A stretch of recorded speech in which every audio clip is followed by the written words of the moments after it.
नमस्कार विद्यार्थियों। केंद्र और राज्यों के बीच संबंधों का हम अध्ययन कर रहे थे। केंद्र और राज्यों के बीच विधायी संबंध, प्रशासनिक संबंध और वित्तीय संबंध, इन सब का हम अध्ययन कर चुके हैं। केंद्र और राज्यों के बीच संबंध संघात्मक शासन की एक महत्वपूर्ण विशेषता है। भारतीय संविधान के अंतर्गत भी संघात्मक शासन व्यवस्था को अपनाया गया है। हालांकि भारत के अंतर्गत संघात्मक शब्द का प्रयोग नहीं, राज्यों के संघ का प्रयोग किया गया है।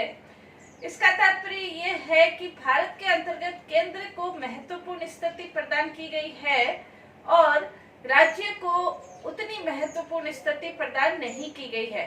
यानी कि केंद्र महत्वपूर्ण भूमिका निभाता है, लेकिन राज्य भी अपने क्षेत्र के अंतर्गत आजाद है, स्वतंत्र है। राज्य भी अपने कार्य क्षेत्र के अंतर्गत, प्रशासनिक क्षेत्र के अंतर्गत, विधायी क्षेत्र के अंतर्गत महत्वपूर्ण भूमिका निभाते हैं। लेकिन भारत के अंतर्गत केंद्र और राज्यों के बीच कुछ विवाद के बिंदु संघात्मक शासन व्यवस्था के अंतर्गत, केंद्र राज्य संबंधों के अंतर्गत कुछ विवाद के मुद्दे हमें देखने को मिलते हैं। हालांकि भारत स्वतंत्र होने के बाद चतुर्थाम चुनाव तक 1967 तक जो विवाद के मुद्दे थे वो बहुत शांत थे, लेकिन 67 के बाद चतुर्थाम चुनाव के बाद विवाद की स्थिति बढ़ने लगी। क्योंकि पहले कांग्रेस का केंद्र और राज्यों के बीच, केंद्र और राज्य दोनों जगह सरकारें थी, इस कारण से विवाद की स्थिति कम होती थी। लेकिन जब राज्यों में दूसरे दलों की सरकारें बनने लगी, क्षेत्रीय सरकारें, क्षेत्रीय दल उभर कर सामने आए और उन्होंने राज्यों के संदर्भ में कुछ स्वायत्तता की मांग करनी शुरू कर दी। कई बार संवैधानिक प्रावधानों के अंतर्गत भी कुछ ऐसे प्रावधान हैं जिसके कारण से उसमें परिवर्तन करने की इच्छा उत्पन्न हुई है, और कई संविधान से इतर भी कुछ ऐसे मुद्दे हैं जहां पर परिवर्तन करने की इच्छा उत्पन्न हुई है। कई बार केंद्रीय सरकार का रवैया ऐसा होता है, कई बार राज्यों की सरकारों का रवैया ऐसा होता है कि दोनों के बीच विवाद की स्थिति उत्पन्न होती है। तो ऐसे कौन से मुद्दे हैं जिनके ऊपर केंद्र और राज्यों के बीच विवाद की स्थिति उत्पन्न होती है, तो आज उसका हम अध्ययन करेंगे। इसके अंतर्गत पहले प्रशासनिक क्षेत्र के अंतर्गत ऐसे कौन कौन से मुद्दे हैं जहां पर केंद्र और राज्यों के बीच आपस में तनातनी की स्थिति या विवाद की स्थिति उत्पन्न होती है। तो सबसे पहले राज्यपाल का जो पद है वो विवाद की स्थिति का एक प्रमुख कारण हम कह सकते हैं। राज्यपाल का पद दुनिया के अंतर्गत मात्र भारत ही एक ऐसा देश है जहां पर राज्यपाल को, जो कि भारत ऐसा लोकतंत्र अपन कहेंगे, ऐसा लोकतंत्र है जहां पर राज्यपाल जो पद है वो निर्वाचित पद नहीं है, लेकिन फिर भी वो बहुत सारी शक्तियों का प्रयोग करता है। राज्यपाल के पास इतनी शक्तियां हैं कि वो सरकार के दिए हुए जो भी फैसले हैं, राज्यपाल पदधारी ऐसा व्यक्ति है जिसकी हस्ताक्षर से कोई विधेयक कानून बनता है। उसकी सिफारिश के बिना राज्यों के अंतर्गत कोई भी वित्त से संबंधित विधेयक पारित नहीं होता है। और राज्यपाल के पास इतनी अधिक शक्तियां हैं कि वो राज्यों के अंतर्गत निर्वाचित सरकार को हटा सकता है अपनी एक रिपोर्ट के माध्यम से। राज्यपाल का जो पद है 1935 के भारत शासन अधिनियम के आधार पर, जो ब्रिटिश शासन ने भारत शासन अधिनियम लागू किया था, तो उसके अंतर्गत राज्यपाल, अपन कहते हैं उस समय गवर्नर जनरल का जो पद था, गवर्नर का जो पद था, उसके अंतर्गत केंद्रीय सरकार इस गवर्नर के माध्यम से प्रांतीय सरकारों को अपने नियंत्रण में रखना चाहती थी।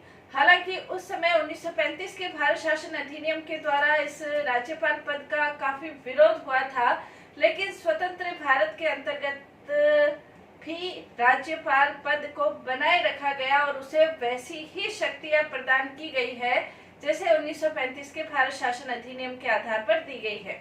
तो राज्यपाल का जो पद है वो राज्यों के अंतर्गत संवैधानिक प्रधान की भूमिका के रूप में होना चाहिए था और केंद्र के एजेंट की भूमिका के रूप में कम होना चाहिए था। लेकिन हुआ इसका उल्टा कि राज्यपाल के माध्यम से केंद्रीय सरकार राज्यों के ऊपर अपना नियंत्रण स्थापित करती है और राज्यपाल का जो पद है वो समय समय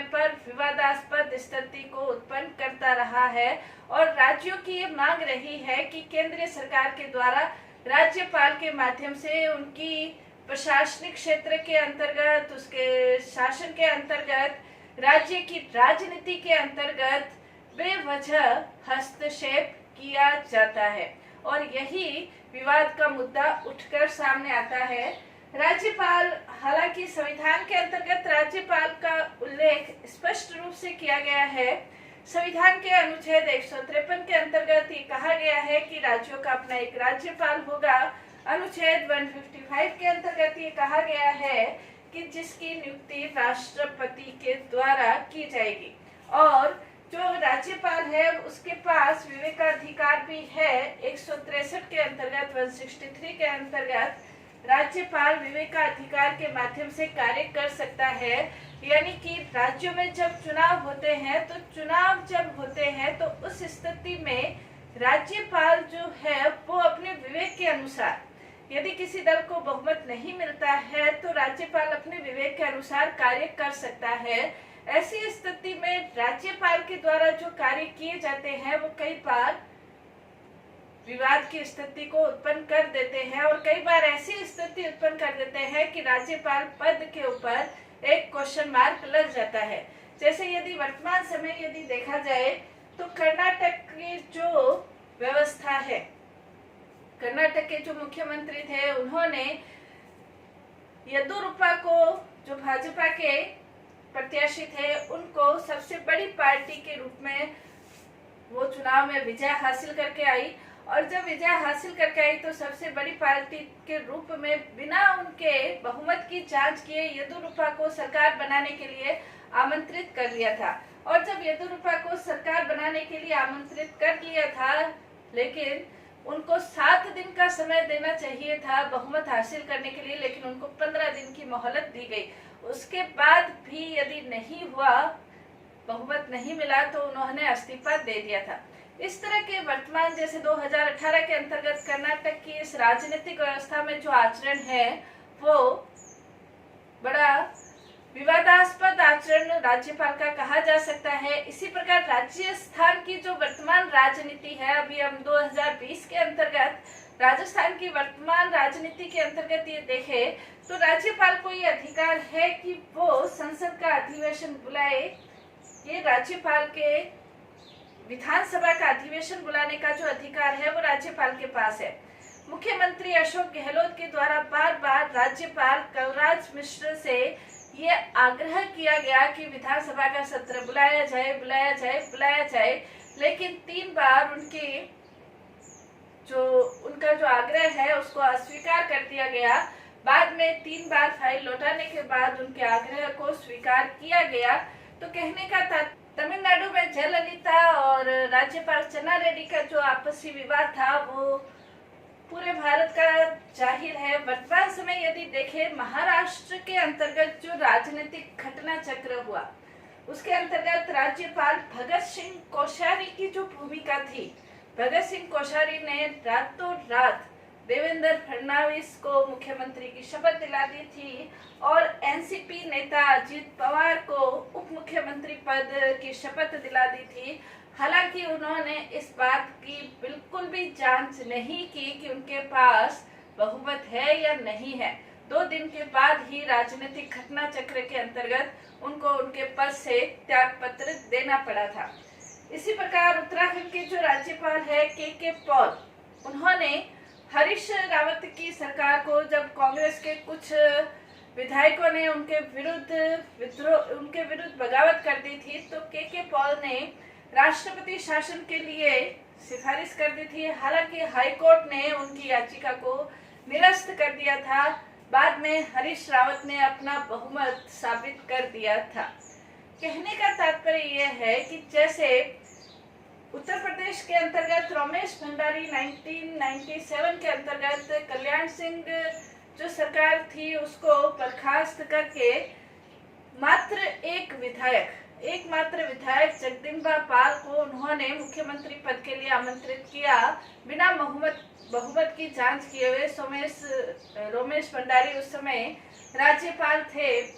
तो ये जो राज्यपाल की भूमिका है, ये राज्यपाल की भूमिका स्पष्ट रूप से ये दिखाती है कि ये भूमिका केंद्र के एजेंट के रूप में वो अपनी भूमिका निभाते हैं, न कि राज्यों के संवैधानिक प्रधान के रूप में।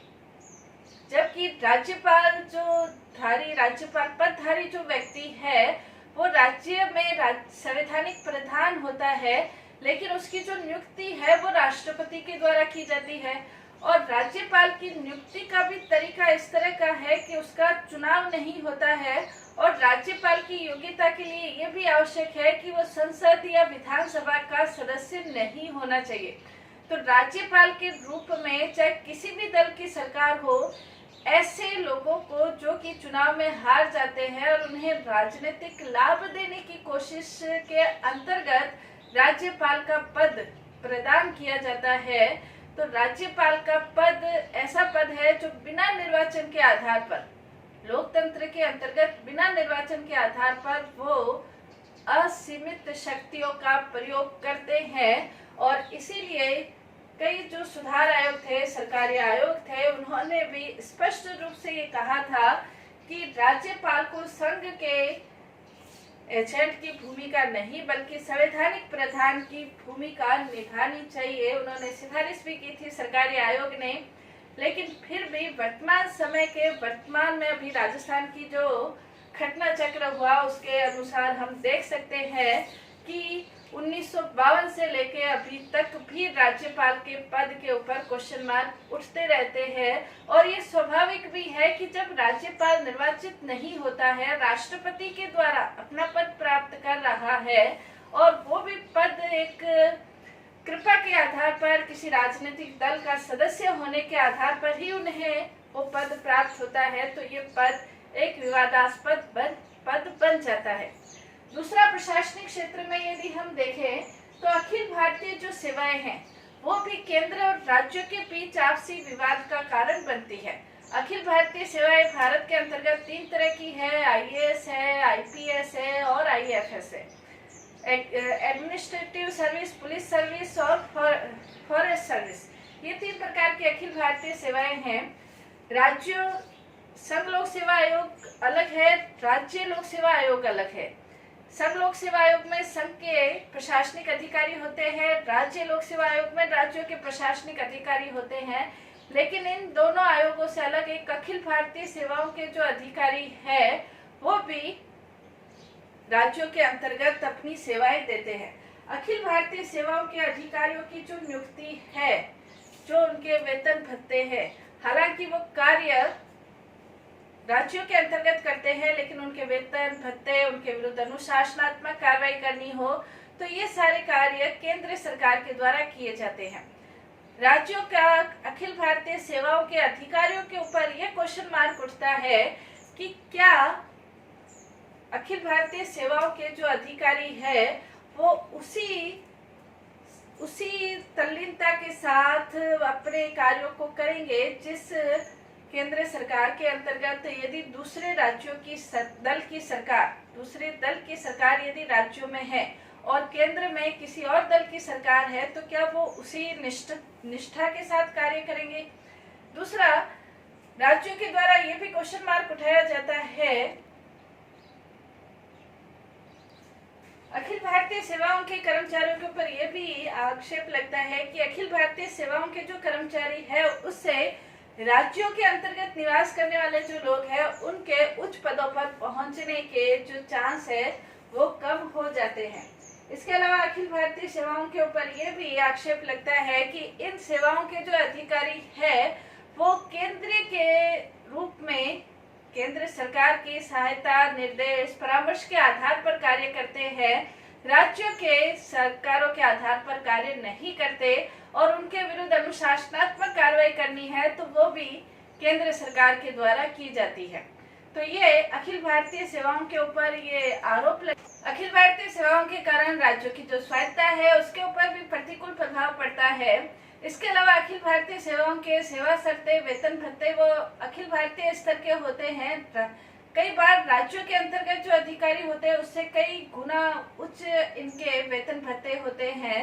तो राज्यों का ये शिकायत रहती है, आलोचना रहती है कि इन अधिकारियों के माध्यम से उनकी जो वित्तीय स्थिति है उसके ऊपर भी बुरा प्रभाव पड़ता है। अखिल भारतीय सेवाओं के 312 के अंतर्गत राज्यसभा को यह अधिकार है कि नई अखिल भारतीय सेवाओं की वो नियुक्ति कर सकते हैं, लेकिन नई अखिल भारतीय सेवाओं की नियुक्ति करने पर भी केंद्रीय सरकार का नियंत्रण अखिल भारतीय सेवाओं के ऊपर रहता है। तो इस कारण से भी अनुच्छेद 312 के अंतर्गत की जा सकती है।